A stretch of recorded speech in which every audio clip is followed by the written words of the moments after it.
ಇವತ್ತು ಬರುತ್ತೆ ನಾಳೆ ಬರುತ್ತೆ BBMP ಇಂದ ಇನ್ನೂ ಚೆಕ್ ಬಂದಿಲ್ಲ ಅಂತ ಇದೇ ರೀತಿ ಹೇಳ್ಕೊಂಡು ನೋಡಿ 9 ದಿವಸದ ಅಲಂಕಾರ ನಮ್ಮ ಕೈಯಿಂದ ಹಾಕಿ ನಾನು ಒಳಗಡೆ ಇದೆಲ್ಲ ಜವಾಬ್ದಾರಿ ನಾವು ತೊಗೊಂಡಿದ್ವಿ. ಹೊರಗಡೆ ಅಲಂಕಾರದ್ದೆಲ್ಲ ನಮ್ಮ ಸೂರ್ಯಣ್ಣ ಅವ್ರು ತೊಗೊಂಡಿದ್ರು. ಮಿಕ್ಕಿದ ಚಾಕ್ರಿದಾರಣ ಈ ಪೂಜೆ ಸಾಮಾನು ಇದುಗಳೆಲ್ಲ ಮೇಲ್ಖರ್ಚುಗಳೆಲ್ಲ ನಮ್ಮ ಅಧ್ಯಕ್ಷರು ನೋಡ್ಕೊಂಡಿದ್ದಾರೆ. ಇದುವರೆಗೂ ನಾಳೆ ಬರುತ್ತೆ ಅಂತ ಹೇಳ್ಕೊಂಡೇ ಬಂದಿದ್ದಾರೆ. ನೋಡಿ ಇವತ್ತು ಜಾತ್ರೆ ಮುಗಿತಾ ಬಂತು, ಇದ್ರವರೆಗೂ ₹1 ಕೊಟ್ಟಿಲ್ಲ. ನಾನು 20 ಲಕ್ಷ ರೂಪಾಯಿ ಹಾಕಿದ್ದೀನಿ.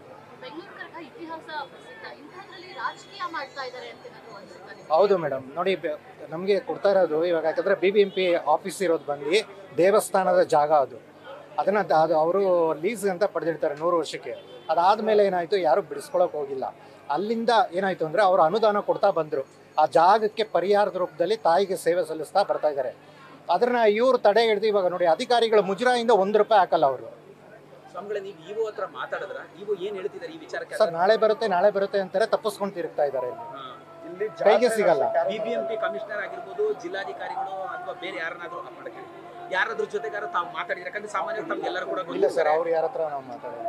ಈಗ ಮಾಡಿದ್ರೆ ಕರಗ ಶಕ್ತಿಯೋತ್ಸವ ನಡೀಲಿಕ್ಕೆ ಇವಾಗ ಮುಂದೆ ಜಾತ್ರೆ ನಡೆಯೋಕ್ಕಾಗಲ್ಲ ಆಗೋದಿಲ್ವಾ? ಹೌದು ಸರ್, ಇದಕ್ಕೆ ಮುಂದೆ ನಾವು ನಡ್ಸೋಕ್ಕಾಗಲ್ಲ ಇವಾಗ. ಯಾಕಂದ್ರೆ ನನಗೆ ಗೊತ್ತಿರುವಂತೆ ತಾವು ಮಾತಾಡಿದಂಥದ್ದು ಇದೇ ಮೊದಲ ಬಾರಿಗೆ, ನಾವು ಕೂಡ ನಿಮ್ಮನ್ನು ಮಾತಾಡಿದಂಥದ್ದು ಇದೇ ಮೊದಲ ಬಾರಿಗೆ ಅಂತ ಅನ್ಕೊಳ್ತೀನಿ. ಈ ತರ ಆದ್ರೆ ಇದು ತುಂಬಾ ಕಷ್ಟ ಆಗುತ್ತೆ ಸರ್, ನೋವಿನ ಸಂಗತಿ ಇದು. ಇತಿಹಾಸ ಪ್ರಸಿದ್ಧ ಜಾತ್ರೆಯಲ್ಲಿ ಈ ತರ ಗೊಂದಲ ಸೃಷ್ಟಿ ಮಾಡ್ತಾ ಇದ್ದಾರೆ. ಯಾರು ಇದನ್ನ ಮಾಡಕ್ ಹೊರಟಿದ್ದಾರೆ, ಏನು ಕಾರಣ, ಯಾಕೆ? ಅಲ್ಲ, ಅದು ನಮಗೆ ಗೊತ್ತಿಲ್ಲ ಸರ್ ಯಾರಂತ. ಕಾಣದ ಹಿನ್ನೆಲೆ ಕೈಗಳು ಈ ತರ ಕೆಲಸಗಳು ಮಾಡ್ತಾ ಇದ್ದಾರೆ.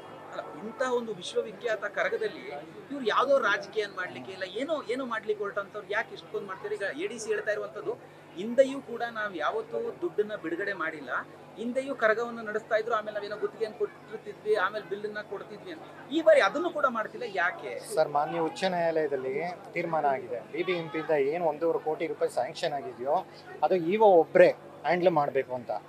ನಮಗೆ ಬಂದಿರೋ ಮಾಹಿತಿ ಪ್ರಕಾರ DC ಅವರು ನಮ್ಮ ಕೇಳ್ದೆ ಮಾಡಬೇಡ, ನನ್ನ ಅಕೌಂಟ್ಗೆ ಹಾಕು ಅಂತ ಈ ಥರ ತೊಂದರೆ ಕೊಡ್ತಾ ಇದ್ದಾರೆ BBMP ಕಮಿಷನರ್ ಅವ್ರಿಗೆ. ತಾವೇನಾದ್ರು ಮಾತಾಡಿದ್ರೆ ಸ್ವಾಮಿಗಳೇ? ಇಲ್ಲ ಸರ್, ಇದೆ ಸ್ವಾಮಿಗಳು ಮಾತಾಡಕ್ಕೆ ಬರಲ್ಲ. ತುಂಬಾ ನೋವಿನ ಸಂಗತಿ, ತುಂಬಾ ಬೇಜಾರಾಗ್ತದೆ. ಯಾಕಂದ್ರೆ ಒಂದು ಇತಿಹಾಸ ಪ್ರಸಿದ್ಧ ನಮ್ಮ ನಾಡ ಹಬ್ಬ ಇದು. ಮೈಸೂರು ದಸರಾ ಬಿಟ್ಟರೆ ಬೆಂಗಳೂರು ಕರಗ ಅಂತ ಹೆಸರುವಾಸಿ, ವಿಶ್ವವಿಖ್ಯಾತ ಅಂತ ಬೆಂಗಳೂರು ಕರಗದಲ್ಲಿ ಈ ಥರ ಒಬ್ಬ ಅಧಿಕಾರಿಗಳು, ಈ ಥರ ದೊಡ್ಡ ಅಧಿಕಾರಿಗಳು ಈ ಥರ ಬೇಜವಾಬ್ದಾರಿಯಿಂದ ನಡ್ಕೊಳ್ತಾ ಇದ್ದಾರೆ. ಇದ್ರ ಬಗ್ಗೆ ಇಂಟ್ರೆಸ್ಟ್ ಇಲ್ಲ. ಒಬ್ಬ DC ಆಗಿ ಇದ್ರ ತನಕ ಇಲ್ಲಿ ಬಂದು ದೇವಸ್ಥಾನಕ್ಕೆ ಒಂದು ವಿಸಿಟ್ ಬಂದಿಲ್ಲ ನೋಡಿ.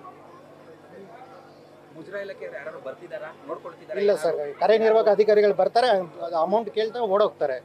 ಈ ಕೆಲಸ ಆಗ್ಬೇಕು ಅಂತ ಹೇಳ್ತಾನೆ ಅವ್ರು ತಪ್ಪಿಸ್ಕೊಂಡು ತಿರುಗ್ತಾ ಇದ್ದಾರೆ. ನಮ್ಗೇನು ಹೇಳ್ತಾ ಇಲ್ಲ ಸರ್. ಅವ್ರು ನಾಳೆ ಬರ್ತೀನಿ, ನಾಳೆ ಕೊಡ್ತೀನಿ, ಇವತ್ತು ಬರುತ್ತೆ.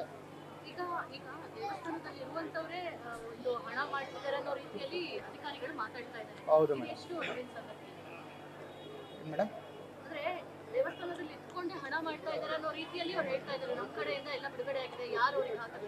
ಮೇಡಮ್, ದೇವಸ್ಥಾನಕ್ಕೆ ಹೇಳಿದ್ದು ಸರ್, ಮಾತಾಡುವಂತ ಸಂದರ್ಭದಲ್ಲಿ ಮೀಡಿಯಾಗಳು ಕೇಳಿದಂತ ಸಂದರ್ಭದಲ್ಲಿ ಯಾಕೆ ನೀವಿನ್ನೂ ಹಣ ಬಿಡುಗಡೆ ಮಾಡಿಲ್ಲ ಅಂತ ಕೇಳಿದ್ರೆ, ಅವ್ರಿಗೆ ಯಾರು ಹಣವನ್ನು ಹಾಕ್ಲಿಕ್ಕೆ ಹೇಳಿದ್ದು?